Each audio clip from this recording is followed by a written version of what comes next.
Good afternoon and welcome to Invest in Louisiana's webinar to share information on the four constitutional amendments slated for March 29th. These amendments are the product of a last-minute special session that was called in November of 2024 by our governor, during a time when very few Louisianans were paying attention to the legislature. And during that session, the legislature passed and then the governor signed sweeping changes to our tax code, juvenile justice matters, and the court system. The constitutional amendments that we're asked to consider for this what's supposedly going to be a very low turnout election in March are continuations of those sweeping changes. Today, we have Jan Moeller, Invest in Louisiana's Executive Director, as well as Paul Braun, the State Budget and Tax Policy Analyst, to talk about constitutional amendment to those changes to our tax code. And then we're also fortunate to have Sarah Omojola from the Vera, Louisiana institution to speak about Constitutional Amendment 3 concerning juvenile justice system, as well as Sarah Whittington from the ACLU of Louisiana to talk about Amendments 1 and 3 1 and 4 concerning specialty courts and attorney discipline. Thank you all for being here, and I look forward to having a great conversation about what we're being asked to vote on in this next election. So with that, I will go ahead and turn it over to Jan Moeller. Well, welcome everybody. I'm glad you could join us. I guess lunchtime for most people. I'm Jan Moeller. I'm the executive director. I'm honored to be here with our other panelists. And it's a shame that we're talking about these four amendments at this time ahead of an election that I think most people expect to be a very low turnout election. And it didn't need to be there. So I'm going to turn it over to Paul Braun, our policy analyst, who's really been digging into this. And we're going to talk about all of the amendments in this hour, but I think we want to focus on number 2 because that's the one that our organization has been most focused on.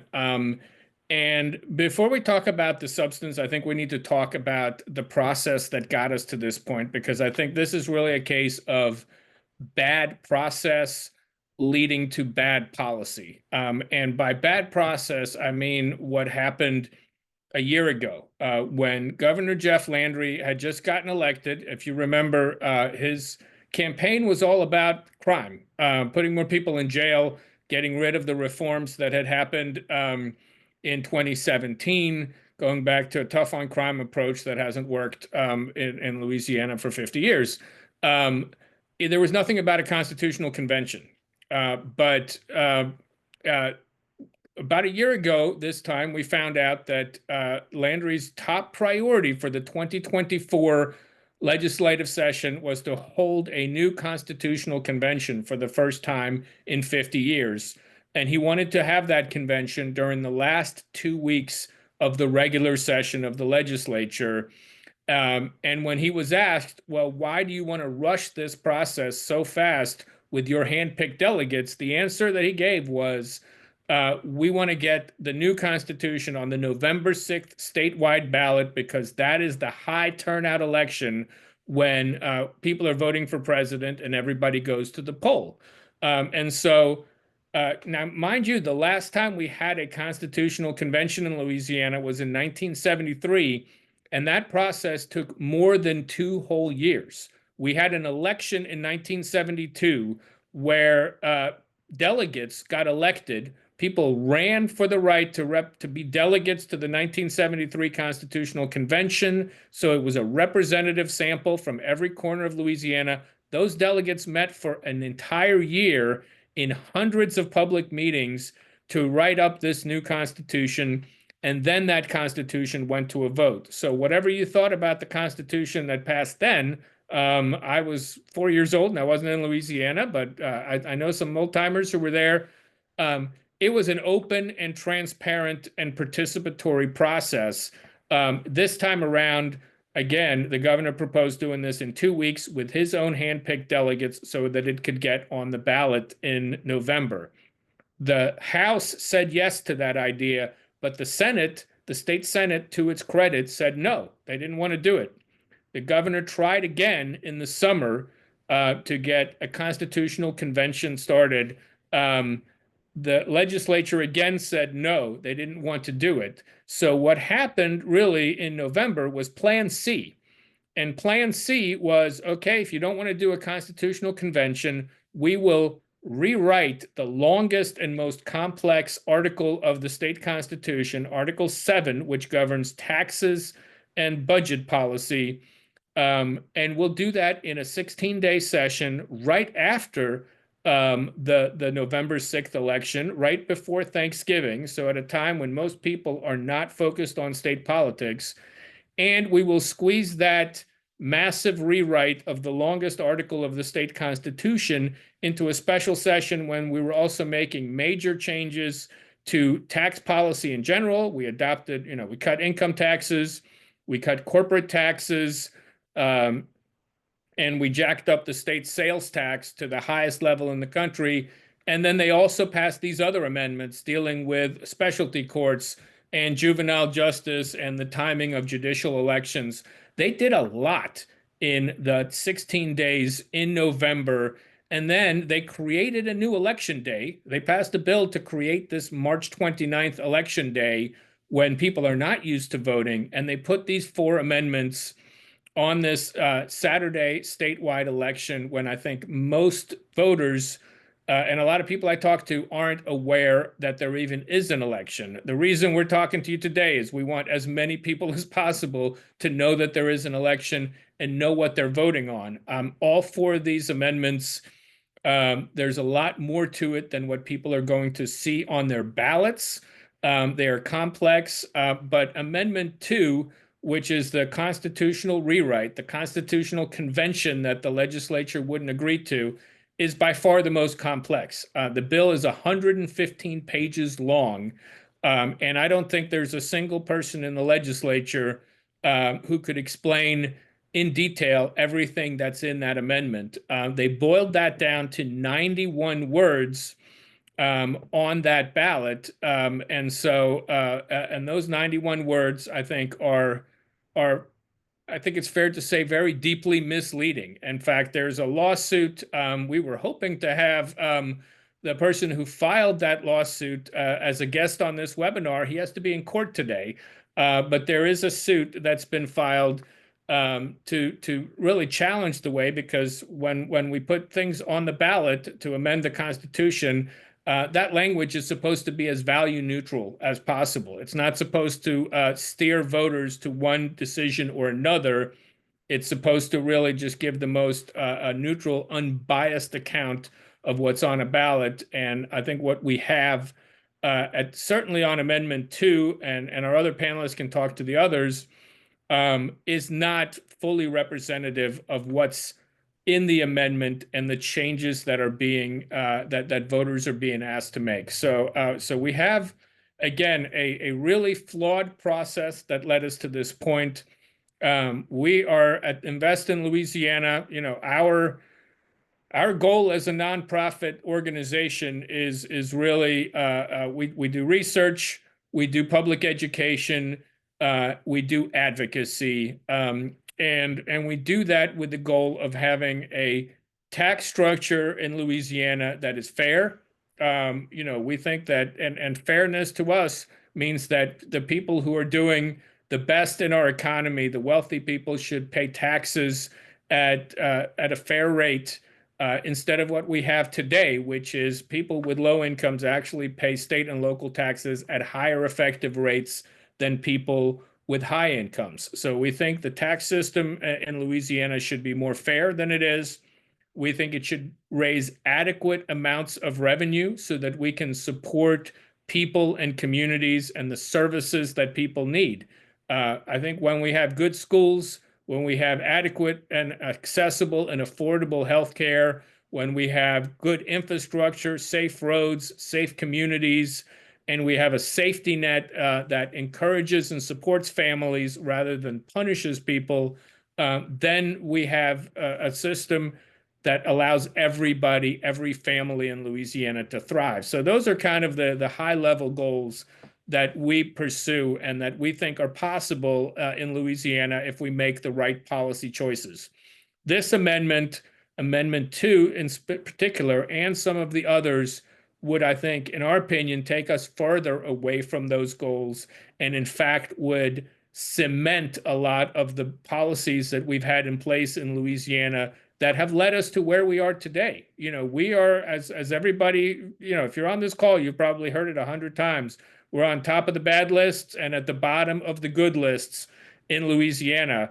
It's not because Louisianans are worse people. It's not because we aren't good people. It's because of hundreds of years of collective policy choices that we have made as a state, and that have resulted in the economy we have today and the situation we have today, where far too many Louisianans have trouble making ends meet week to week, month to month. Far too many people are behind bars, and far too many people lack the supports that they need in order to reach their full potential. So that's kind of why we're concerned about Amendment 2. We're concerned about the process that led us to this point.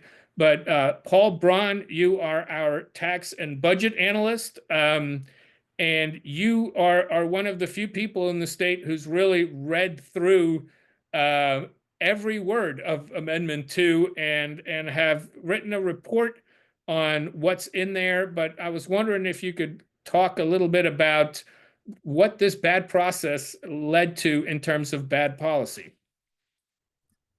Well, yeah, thanks, Jan, for that introduction. And I mean, I think it's important to talk about the scale of what we're dealing with here. I mean, this is the most significant change to the state's constitution since it was adopted in 1974.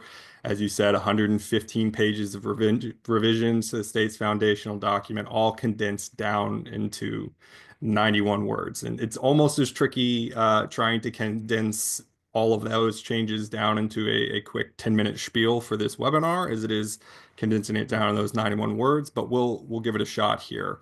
And I mean, I think as the top line, as you've said, Jan, is if approved, like this Amendment 2 would lock Louisiana into our deeply regressive tax system, lock in those regressive tax changes that were passed last fall. It would eliminate constitutionally protected funds that protect education funding. It would erode local taxing authority in many ways. It would make it just generally harder for state policymakers to deal with the ups and downs of Louisiana's economy through balanced and responsible budgeting. And I think the way to sort of unpack some of that, just some of that, is to really sort of deeply look at the ballot language and the claims within it. And I think one that I'd like to start with, and an element of the ballot language that I think is perhaps the most misleading and the most brazen attempt to spruce the language up and garner widespread support for this amendment in the short amount of time that voters and little information that voters will be presented with in the voting booth, is the language around providing a permanent teacher salary increase. The exact language in the amendment is that this would provide a permanent teacher salary increase by requiring a surplus payment to teacher retirement debt. Just off the top, this is not a teacher pay raise. What this would do in a best case scenario, it would make permanent the $2,000 pay stipend that K through 12 teachers in public schools have received for the last 2 years. And the way this would be achieved would be by eliminating 3 constitutionally protected funds that fund education: the Louisiana Quality Education Trust Fund, the Louisiana Education Quality Support Fund, and the Education Excellence Fund, and taking the combined balances of about $2 billion of those 3 funds and sweeping them into a one-time early payment on debt for the teachers' retirement system of Louisiana. And the way this gambit would work would be like that debt is currently being paid down by local school districts. And by making this early payment, it would free up money for those districts to then provide raises. The mechanism itself raises some concerns. Districts would be short. In the case of about 7 districts, we've heard from state budget officers, wouldn't have the TRSL pay down, would not be enough money to make permanent that stipend, the $2,000 increase in those districts.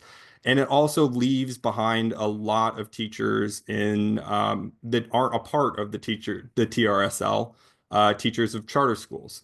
You look around the state, charter schools are growing in prominence. New Orleans notably has almost exclusively a charter district with one or two schools being operated by the district there. Those folks would not be included in this. Governor Landry has said that he would like to make up the difference and make sure that those teachers are made whole. But there's a lot of questions around that. And I think the big concern, and something that isn't at all addressed in the ballot language that we see, is what's being sacrificed to make this all work. These three constitutionally protected funds have provided stable, recurring revenue for all levels of our education system here in Louisiana, from pre-K all the way up to colleges and universities. Last year is about $68 million was just the interest that these funds earned, and it went to paying for, to name a few things, 1,600 seats of early childhood education in our early childhood education program. It's special education programs in K through 12 schools all across the state, and to higher ed as well.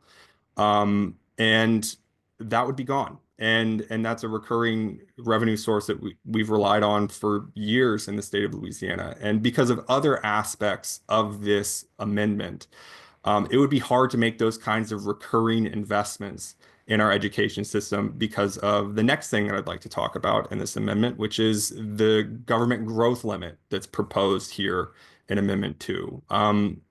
This is another thing that I think, the very general broad language maybe has kind of a rosy tinge to a lot of voters. They think of government growth and reining it in. I think a lot of folks think of the federal government and deficit spending and want to put that framework onto Louisiana, but it just really doesn't fit here. What this government growth limit is an arbitrary limit on state spending it's blind to the needs of existing programs in the state, and it's blind to the availability of funds. It's something that would operate within all of the strictures. It's a lower limit than all of the other expenditure limits and growth limits that we have in place here in the state of Louisiana already. And it's something, it's not a novel idea. It's largely ideological. Government growth limits have, reared their heads in other states around the country. The first and I think most notable example is Colorado.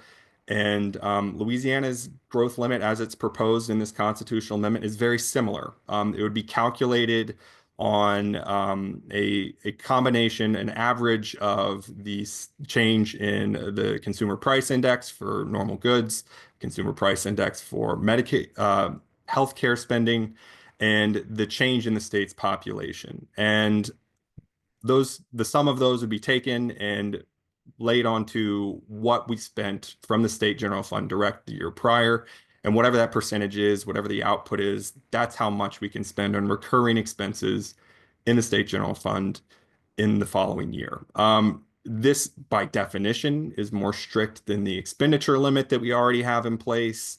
And it would make things incredibly difficult to fund recurring investments in education, in so many things that we need to fund year in and year out to see growth and positive improvements throughout the state. Those are just two elements of what is a sweeping change to our state's constitution. I think I'm coming up on my time here. Jan, maybe you can speak to that. You have a little bit more time, Paul, but I want to kind Okay. of ask you a question about the growth limit, because we are Sure. at a time now where there's a lot of changes happening at the federal level. The House has passed a budget with almost $1 trillion in Medicaid cuts. The president has promised to eliminate FEMA, which could have a real effect on Louisiana, where we have a lot of hurricanes and a lot of hurricane recovery dollars.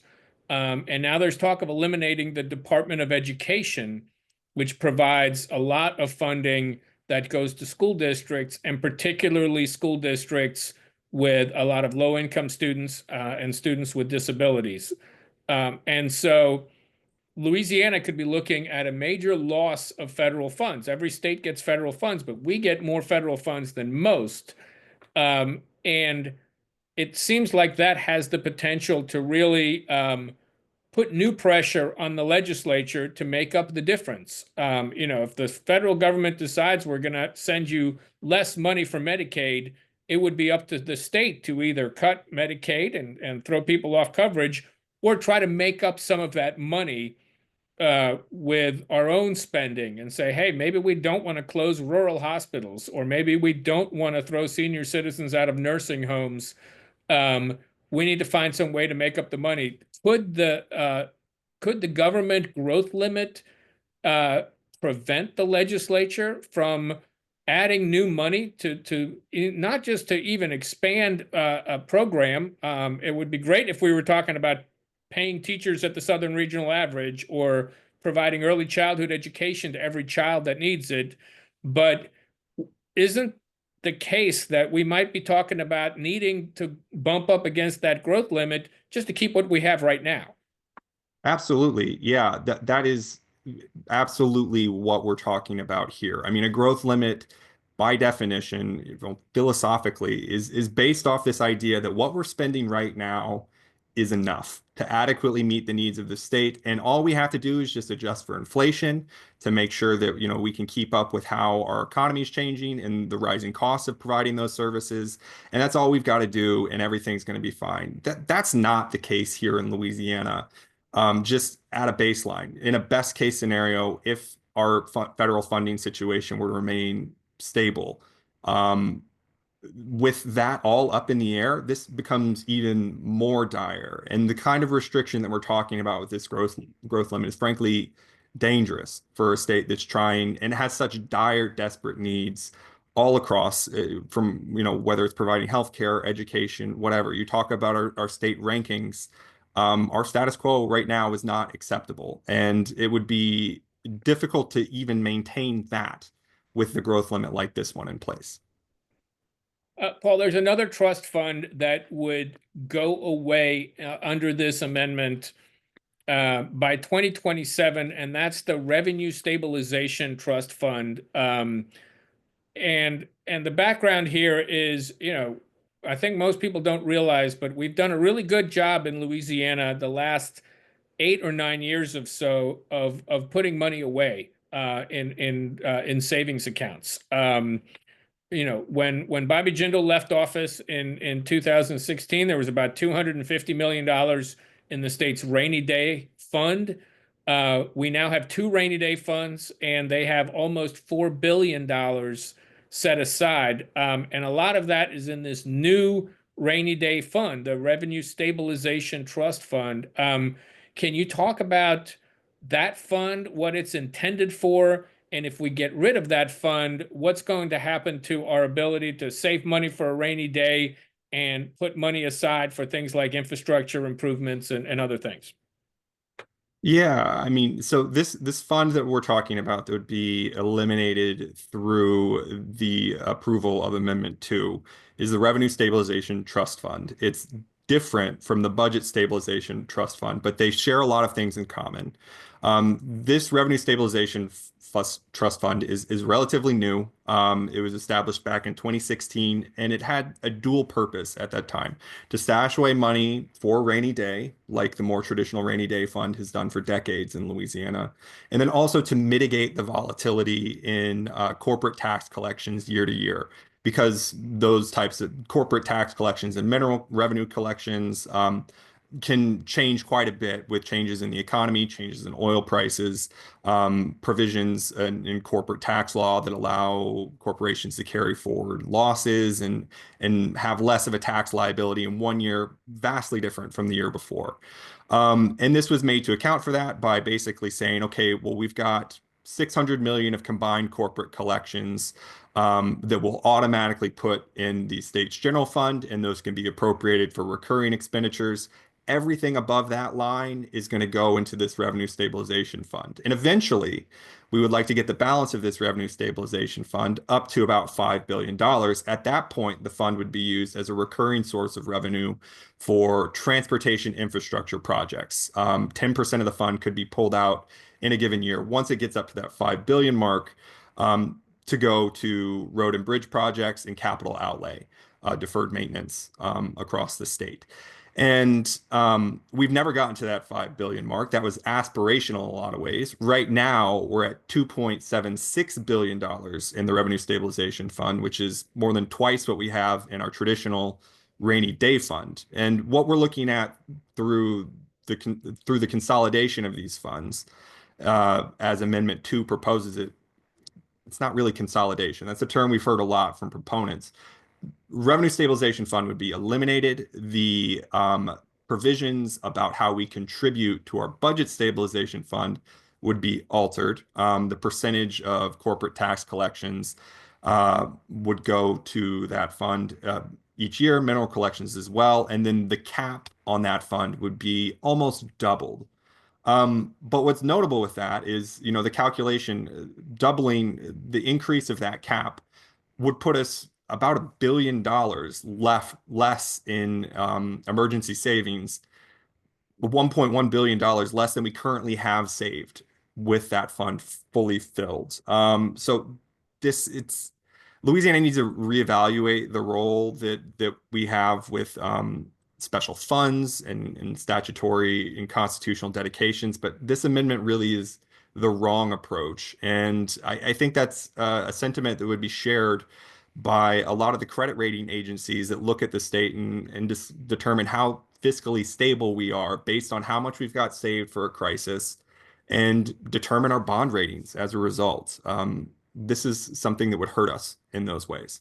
And Paul, is it fair to say that we are taking essentially $1 billion out of this new rainy day fund and using that money to pay for tax cuts? There were some corporate tax cuts, and to make one-time payments to local governments in exchange for them giving up a permanent revenue source. Because I think that's another part of this. Gets a little complicated, but we have in Louisiana an inventory tax, a property tax on inventory that's paid at the local level. It's been something that conservatives have criticized for years, but it's an important source of revenue for a lot of parishes who don't have a lot of ways to raise money.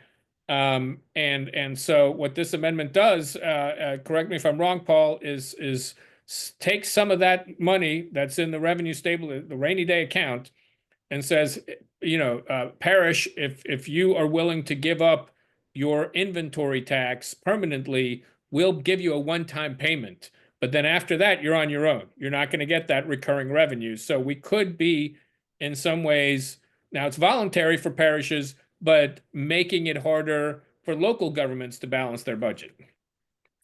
Yes, yeah, it's not a great deal. It's in most cases, the limitations on how much is available for these one-time payments, these incentives, the way that it's divvied up around parishes, it would be less in many parishes than what their annual revenue from the inventory tax is for just a single year.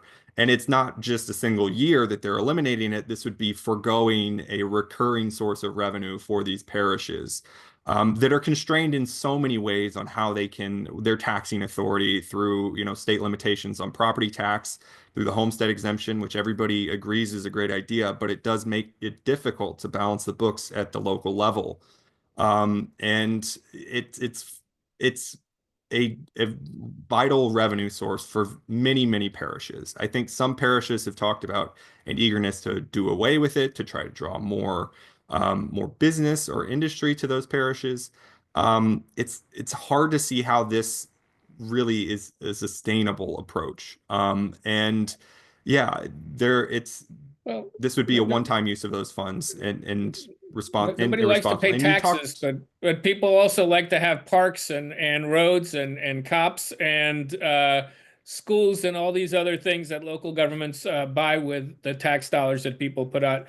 Paul, thank you so much. We're going to have a Q&A at the end of this. And I know there are already some questions in the chat, but I want to turn things over to Sarah Omojala with Vera, Louisiana. We're going to take some of these amendments out of order, but Amendment 3 on the ballot deals with juvenile justice, and I don't think anybody would associate the word justice with this amendment. But Sarah, tell us about Amendment 3.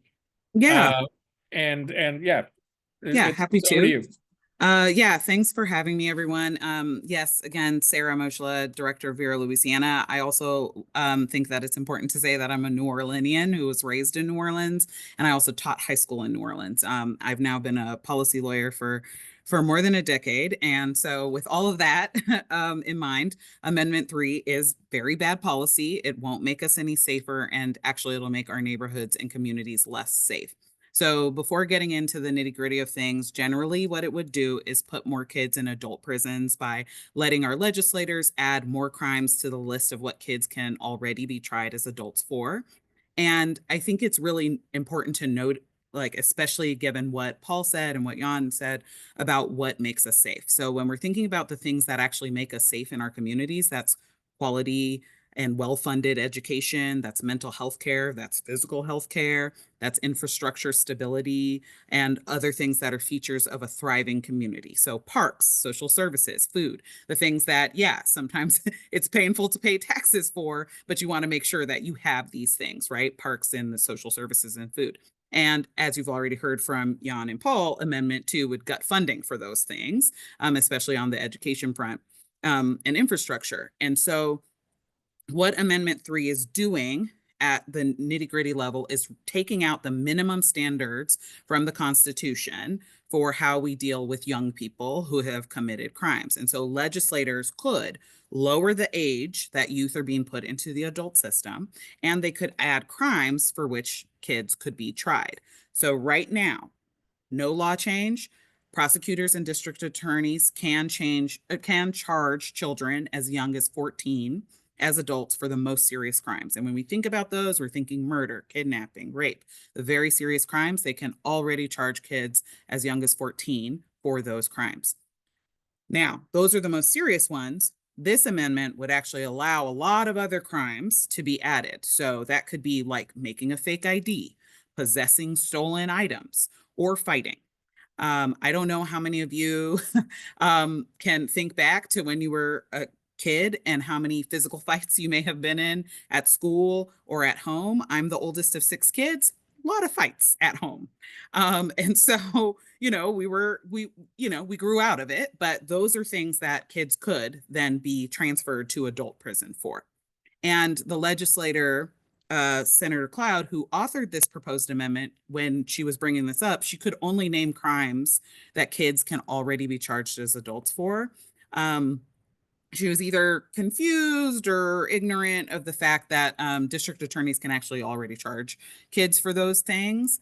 And so I think it's very important to note, additionally after, and we'll get into more questions. And I know I've talked about this pretty quickly, but I think it's really important to note that this amendment is not going to prevent crime or serious violence from occurring. That is a very important thing to note, because that is how this amendment has been touted. It's going to help us prevent crime and deal with crime. It's not. Our legislators instead really should be focusing on how to actually prevent crime and violence, but instead they just wait for bad things to happen, and then they're hoping to lock people up and throw away the key, even though that doesn't increase safety.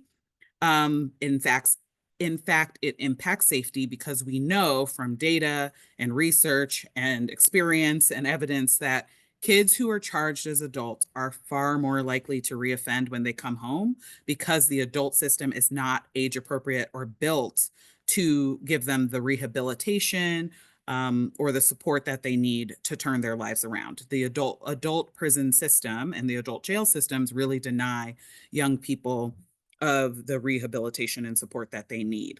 And so I think that folks need to think about how this amendment in combination with the rest and in combination with a lot of the new laws that we have on criminal justice that were passed now about a year ago, really allow our legislators and our government to continue to be lazy and ineffective in helping to create the structures and systems that actually support the thriving, safe communities that we should have.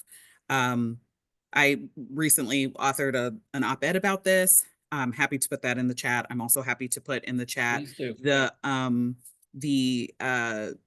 website for the No on 3 campaign.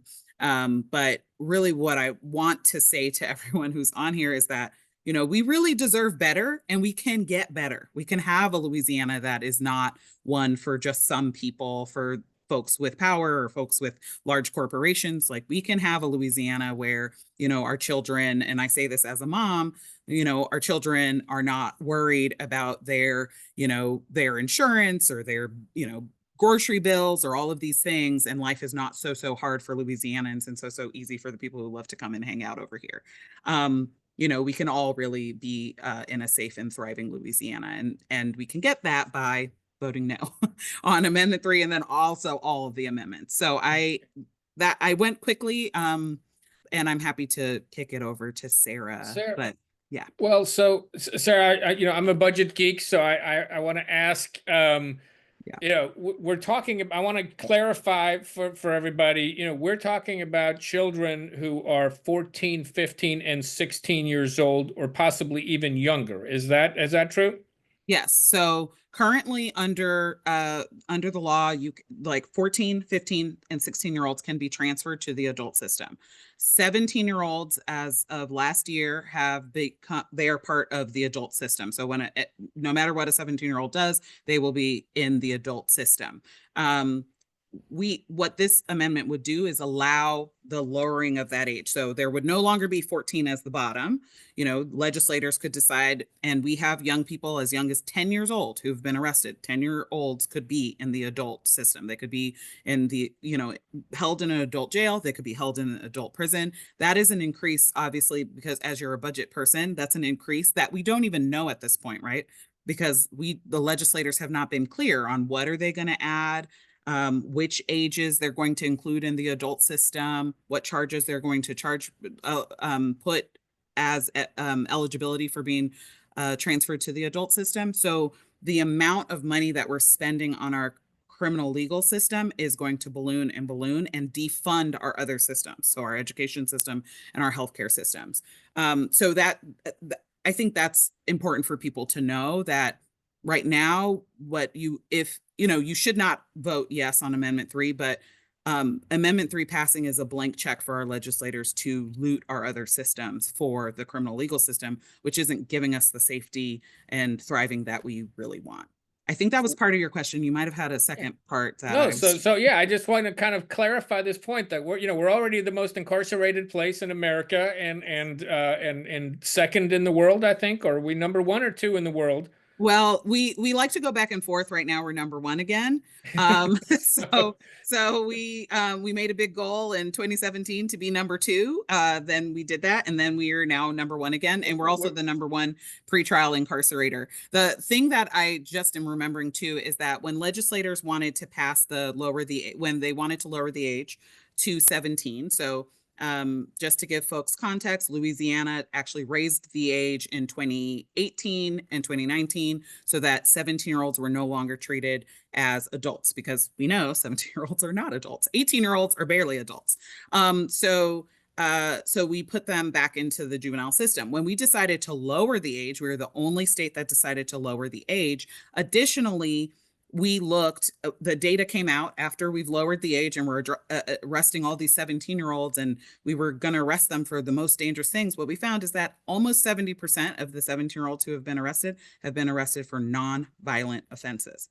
So the intentions and the impact do not match what ends up happening. And I hate to tell them I told them so, but this is where we are, where we have young people who we're exposing to the system, the very harsh and difficult systems, and not age appropriate systems of the adult system. We're exposing young people for low level offenses. So that's another piece of this where we can no longer trust our legislators with, like the passage of any of these amendments. Yeah, so we're not going to be safer. And then also just the budget geek side of me, costs like Medicaid is a shared responsibility between the state and federal government. Same with education, which is shared by state government, local government, and the federal government. Disaster recovery shared costs. When we decide to put more children in adult jails and we have to keep them segregated, that's 100% on state government to fund that cost. So this is 100%. We're spending more money, and that's an opportunity cost, money we can't spend to prevent crime or give people the kind of start in life that would maybe make them less likely to commit minor offenses and get stuck in that system. Sarah, thank you so much, and we'll come back with Q&A. But Sarah Whittington, you've been waiting a long time. There are 2 other amendments, and there's a No on All Y'all campaign. But tell us about Amendment 1, which is specialty courts, and Amendment 4. And what do these do, and what are the concerns that people should know? Yeah, sure. Thank you so much. Sarah Whittington, Advocacy Director with the ACLU of Louisiana. And quickly, I think that Amendment 1 is best understood very similarly in the context of how you sort of laid out Amendment number 2. It is confusing, and it's a clear misdirection from our legislators. And so Amendment 1 has language that it wants to empower the legislators to create trial courts of limited and specialized jurisdiction.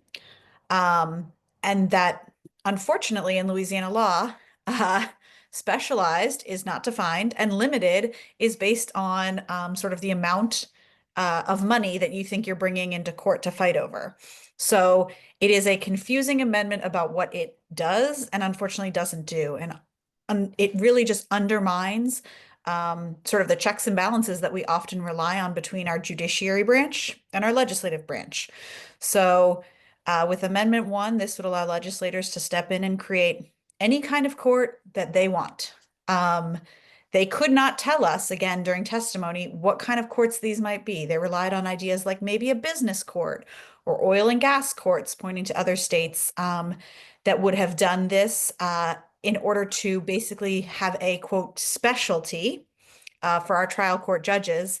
But when we hear that, I think what we have to know and understand is, well, if we create a business court and it's in Baton Rouge, and all of our big businesses and all of our folks that participate in business want to go to just one statewide court, what does that mean for folks that potentially are injured by a business? Or what does it mean for folks who, are trying to sue a company in their rights? And suddenly they're not allowed to go to the local courthouse, which has resolved these matters and heard these matters all along. Suddenly they're in Baton Rouge with judges that they didn't elect necessarily, or that they elected with the entire state voting for them.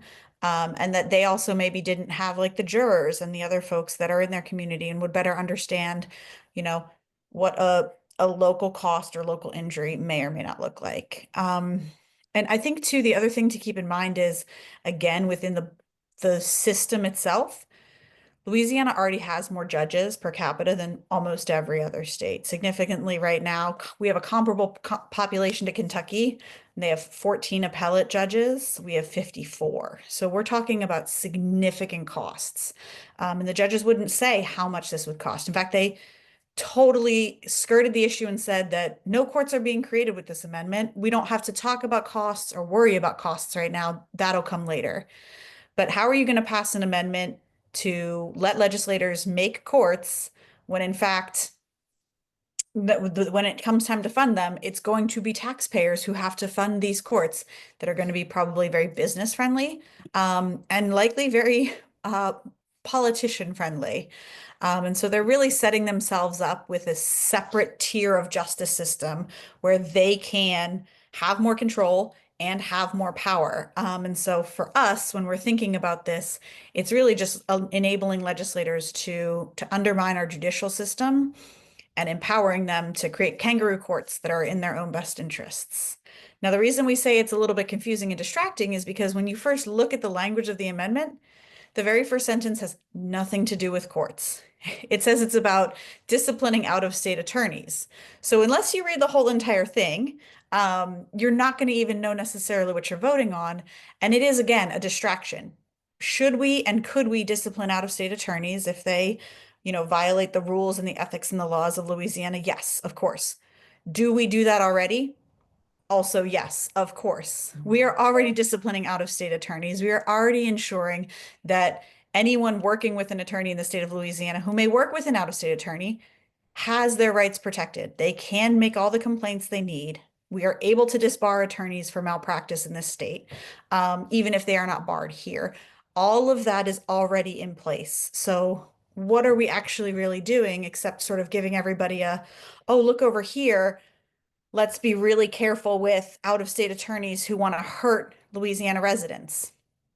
Already feasible, already possible. And what this really is about is potentially voter dilution and undermining the court systems that we already have, that we elect locally, that represent us locally, that are already handling all of our matters, with the idea or the sense that we need more somehow. And I don't know that that's actually accurate. And then quickly for amendment number 4, again, this is one where it says it's about moving election dates around, which I think, to the point we made earlier, we already have too many. We already create very low voter turnout elections. But it would allow for the creation of potentially election dates or moving judicial election dates in order to fill seats. But again, the priority or the concern that we would have here is that currently, if there's a vacancy for a judgeship, they are appointed by the Supreme Court to serve the remaining period of time in that vacancy. Then, when it comes time for the election, the person who was appointed is not allowed to run for that seat. It has to be an open election, free and fair to anyone who can qualify.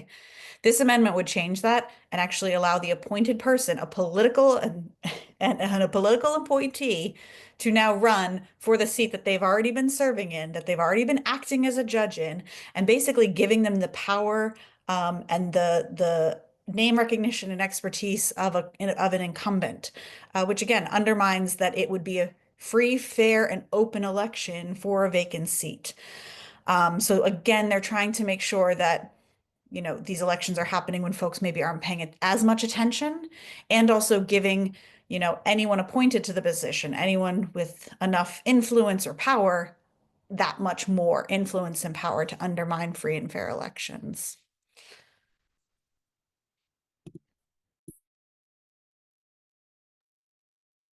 Sarah, thank you so much. I just have a very quick follow-up question, and we're going to kind of turn it over to the audience if they have any questions. But I think one thing about really is Amendment 1.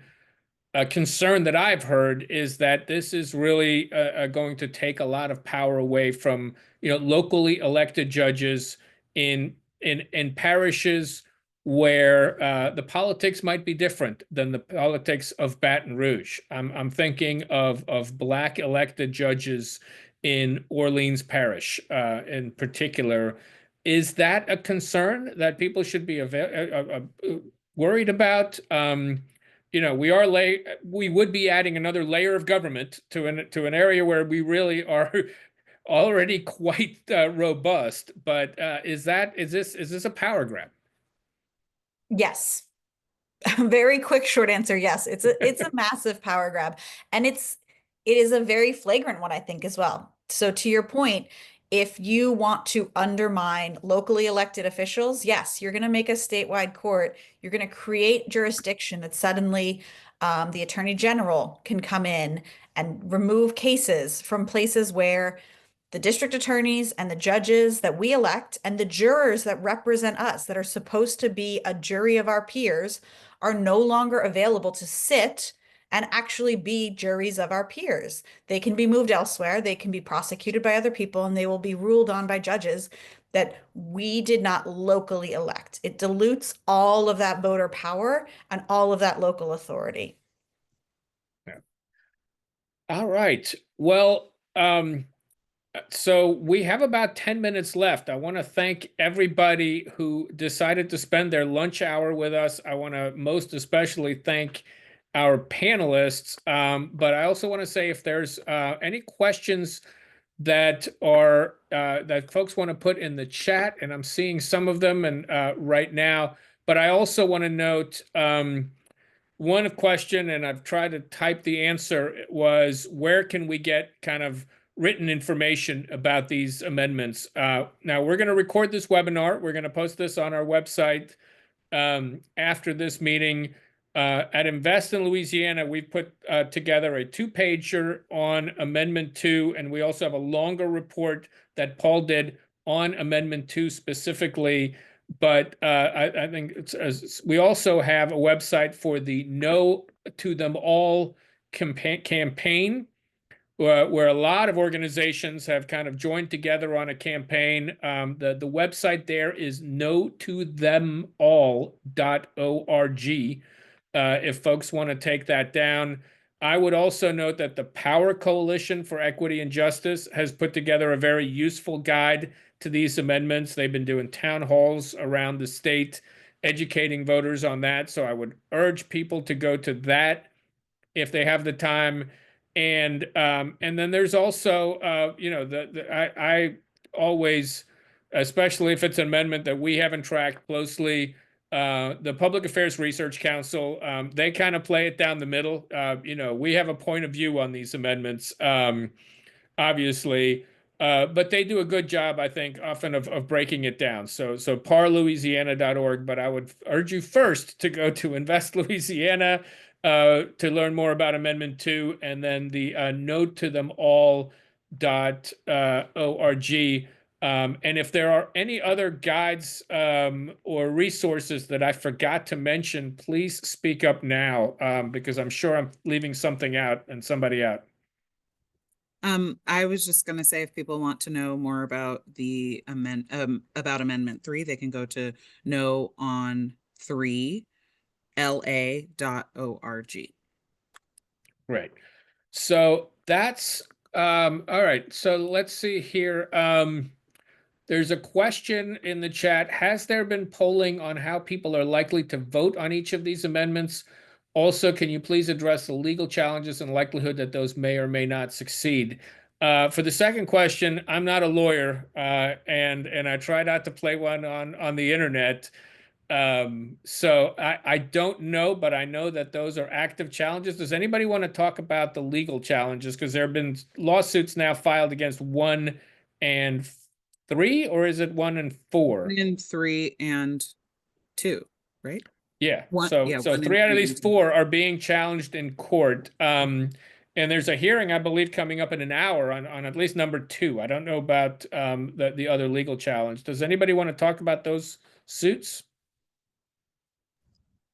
I am a lawyer, but I am not equipped to talk about the suits. I don't know about their likelihood of success, except, obviously that they're being brought because the amendments are so misleading, and the hope is to get either the amendments taken off or stopped or something, because they're so misleading and lies. So that's all I can say. I have no extra legal knowledge on that, but I can say something on the polling.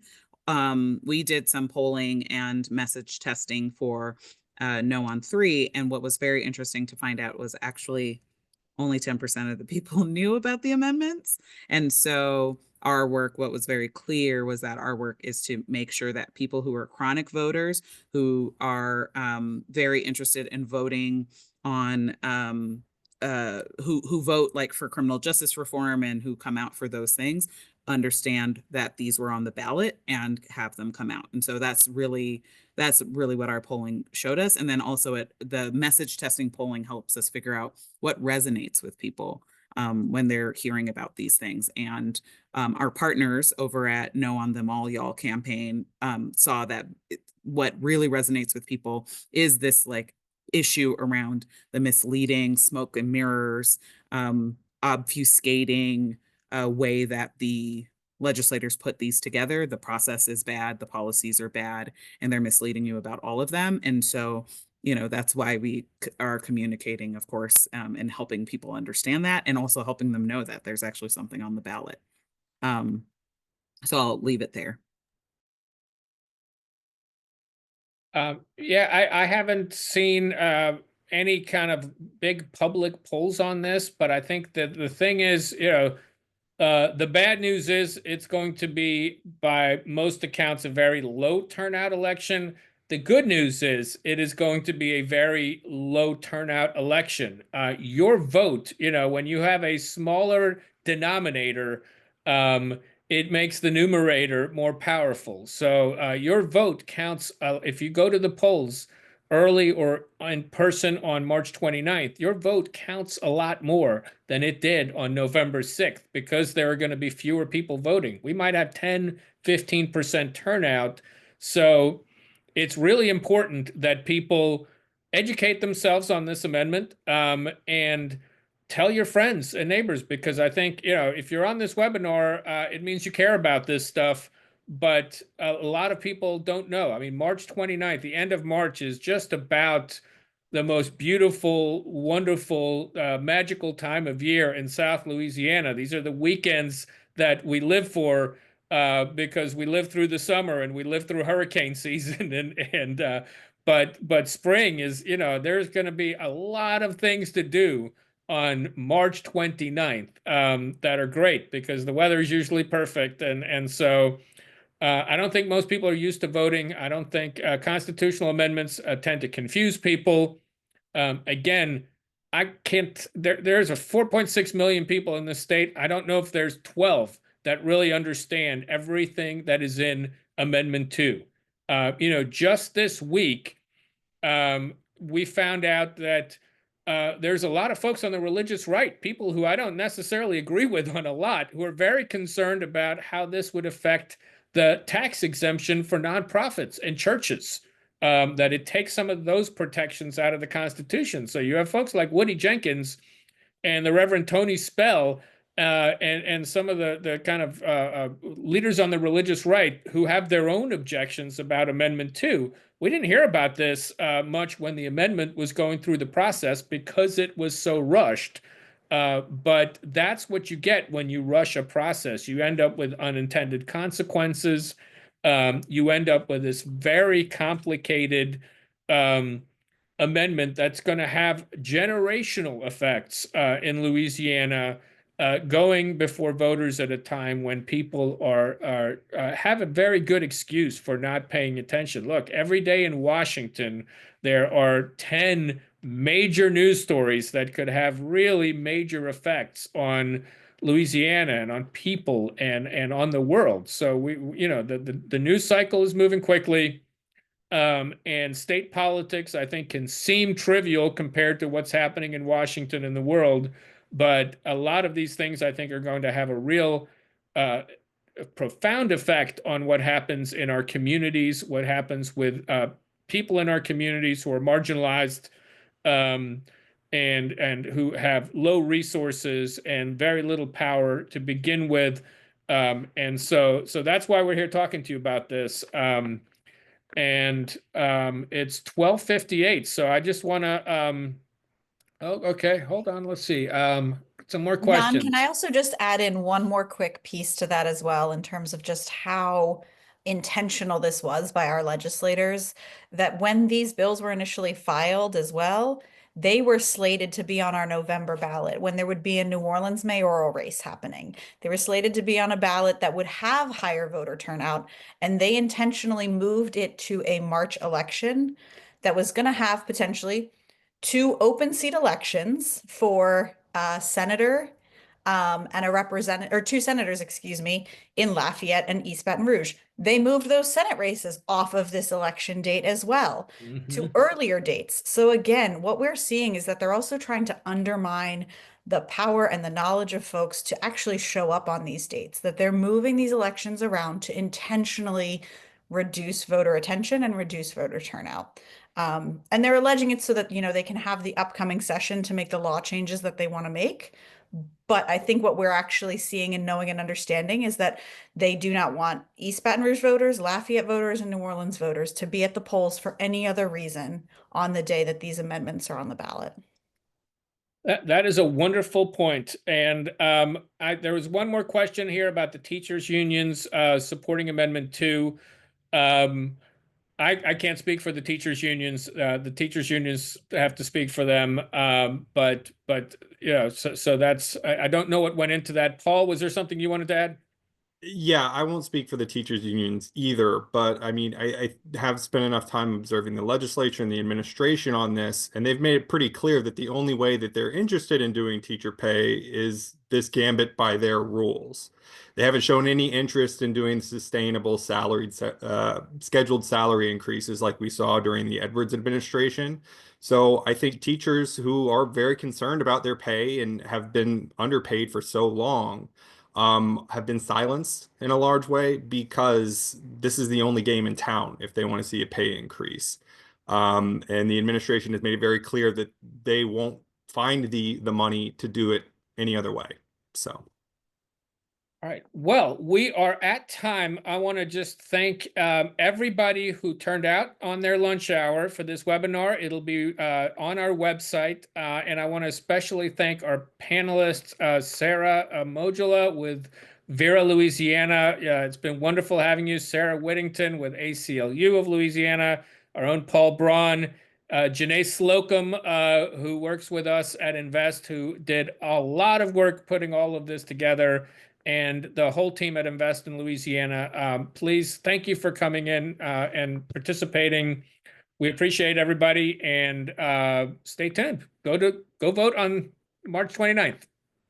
And March 15th. And March 15th. Yeah. Early voting starts Saturday. Yes. Yeah. Early voting starts Saturday. All right. Thank you. Thank you.